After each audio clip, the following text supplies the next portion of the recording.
So yeah, I mean, shit, we're just gonna, we're gonna start it off like this. Um, Basically, I'm gonna start uploading daily YouTube videos for you guys, and it's kind of just me explaining my thought process in a lot of situations. Just kind of giving you guys any knowledge or game that I can, any gems that might assist you on, whether that's a fitness journey, whether that's, to assist you on a journey if you have, issues when it comes to dealing with women, relationships, just perspectives in general. So we're just gonna get into it, man, and hopefully I can provide you guys some value. I'm not looking for anything to get out of this. It's just, I want to help other people like how I've been helped. So if any of the content or any of the things that I'm saying resonates with you, go ahead and subscribe, leave a comment. Let me know what I could do better. Let me know, different topics of ideas that you would like when it comes to like videos or things that I talk on. I would just go from there. But I mean, really, my first thing that I want to talk about is just motivation. I know that like when I started off, or even when I was trying to develop my consistency and discipline, a big reason why I couldn't become disciplined or consistent was because I was waiting to feel motivated.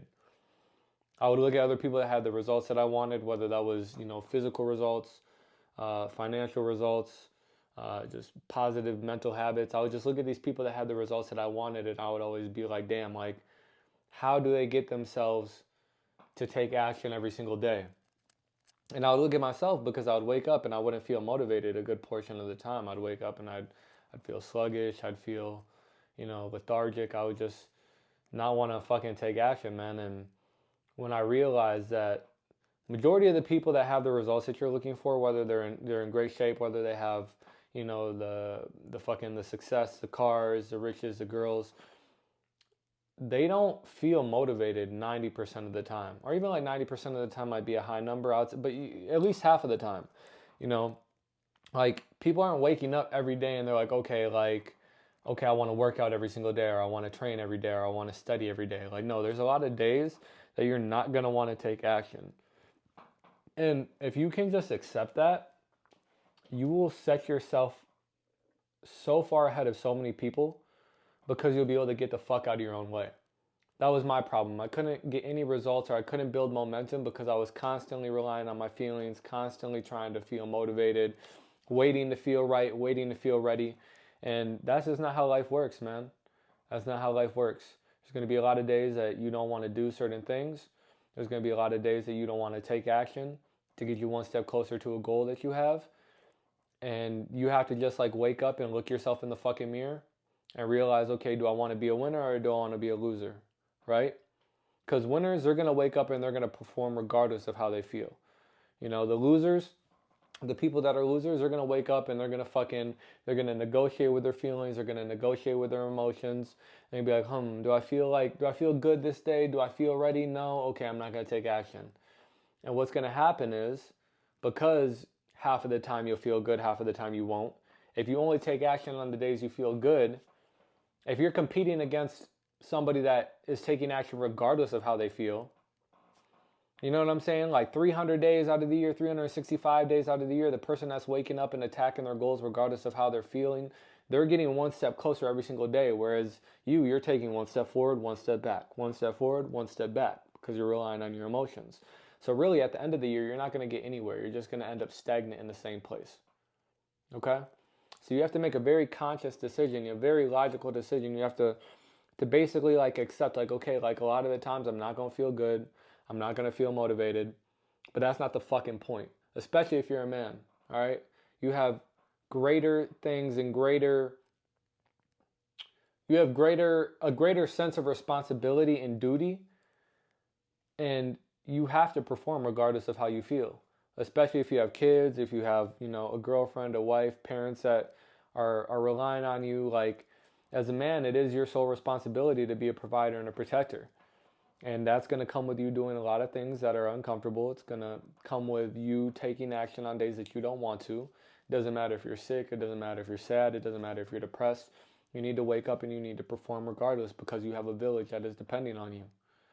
So, I don't know, man. It really comes down to how bad do you want to be that protector and that provider, and how bad do you want people to be able to look up to you and rely on you. I think most men, they want that. I think if you ask most men, would you prefer to be a man that, your wife and your children or your parents can depend on versus a man that they can't depend on? I think majority of them would want to be someone that is capable, competent, confident, a strong leader, and a strong provider. You guys need to stop fucking listening to this propaganda that's telling you, like, okay, like, if you don't feel like it, you don't have to take action. Like, no, fuck all that shit. Leave that for the women, leave that for the fucking children, all right? You have to fucking wake up and you gotta take action regardless of how you feel. Stop fucking trying to be happy every day. That's not even fucking possible. That's not even realistic when you think about it. Like, what kind of existence is that anyway? Like, you're not gonna wake up and you're not just gonna fucking feel happy 24/7. That's not even the point of this human experience, right? The whole point of this human experience is to experience a vast array of different emotions, whether that's happy, sad, depressed, content. So just accept everything that comes with life. Like, literally just accept it. And get the fuck out of your own way. When you get the fuck out of your own way, then you'll start being able to build momentum. Then you'll start being consistent. Then you'll start being disciplined. And that competence is going to lead to accomplishments, which is going to lead to confidence. So you need to take a step outside of yourself. Think about that version of yourself that is the most successful version of yourself. The version of yourself 5 years from now that is a strong provider, a strong leader. Like, look at what they're doing. Look at what their daily habits are. Are they drinking every day? Are they smoking every day? Probably not. Are they in physical shape? Or, you know what I'm saying, like peak physical shape? Most likely. Are they financially literate? Most likely. You need to literally think ahead and look at that version of yourself, see what that version of yourself would be doing, and just start doing those things today. That's how I fucking became consistent and disciplined. Or even a better version of myself, to say the least. I looked out and I'm like, okay, like, what would the most successful version of Gabriel be doing on a day-to-day basis? I'd probably be physically fit. I wouldn't be drinking all the time. I wouldn't be going out to clubs every weekend. I wouldn't be smoking weed every fucking day, right? I would be getting 1% better every single day. I'd be learning. I'd be, studying up on financial literacy. I would just be trying to improve and become a better man every single day. And I just started doing those things. I started doing those daily habits that the most successful version of myself would be doing. And my reality, after a couple months of me doing those things, started to catch up. Started to become more consistent, more disciplined. My body started changing. My mind started changing. My financial situation started changing. And that's only because I dropped all of those vices and those habits that were keeping me at a stagnant level of progression. I was just stagnant because I was basically just using these vices, whether it was weed or alcohol, to fucking escape, to fucking cope with my inadequacies as a man. So you have to look at where you are. You have to look at where you want to be. You already know what's holding you back. You know what you're not supposed to be doing, and you know what you're supposed to be doing. So the sooner you drop the bullshit that you're not supposed to be doing and start, picking up the habits that are helping you become 1% better every day, that's when you'll start making the changes, and that's when you'll become the best version of yourself.